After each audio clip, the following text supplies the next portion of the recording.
এই স্বাধীনতার 54 বছর আপনাদের ভাগ্যের তালা খুলে নাই। এই তালা আর খুলবে না।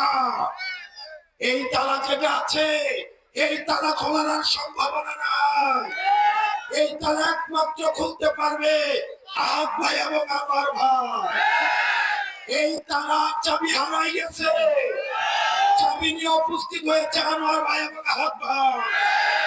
আপনারা যারা এই ভাগ্যের তালা খুলতে চান, আমার ভাই এবং আহাদ ভাইকে শাপলা কলি মার্কায় ভোট দিয়ে জয়যুক্ত করুন।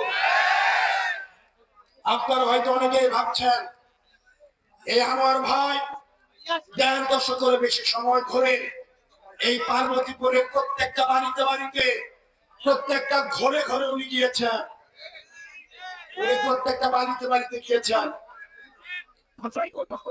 উনি ভালো জানবেন খালিদ বিন ওয়ালিদ যখন এক যুদ্ধ অবস্থায় ছিলেন, তখন ওমরের শাসনকাল কোন একটা যুদ্ধ জয়ের দ্বার প্রান্তে মুসলমান সেনাপতি খালিদ বিন ওয়ালিদের নেতৃত্বে একটা যুদ্ধ জয়ের, ইয়ারমুকের যুদ্ধ জয়ের একদম দ্বার প্রান্তে ছিল। ঠিক সেই সময় ওমর রাদিয়াল্লাহু তাআলা আনহু সিদ্ধান্ত নিয়েছে খালিদ বিন ওয়ালিদকে সেনাপতি থেকে, আমি যদি ভুল না করে থাকি, ইয়ারমুকের যুদ্ধে সেনাপতি থেকে উনি তাকে আমার দেশে ফিরিয়ে নিয়ে আসবেন।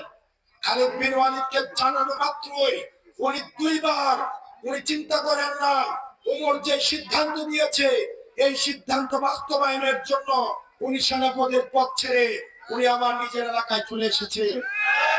ঠিক একইভাবে আমাদের আনোয়ার ভাইকে যখন বলা হলো যে আমার পার্বতীপুরে এই সাপলাকলি দাঁড়িপাল্লা, এই আনোয়ার ভাই দুইবার ভাবেন নয়, উনি বৃহত্তর স্বার্থের কথা চিন্তা করে, উনি দেশ জাতির মঙ্গলের জন্য 11 দলীয় ঐক্যবদ্ধ জোটকে জিতানোর জন্য উনি আহাদ ভাইকে সমর্থন দিয়ে উনি তার এই আসনটি জাতির স্বার্থে উনি স্যাক্রিফাইস করেছেন।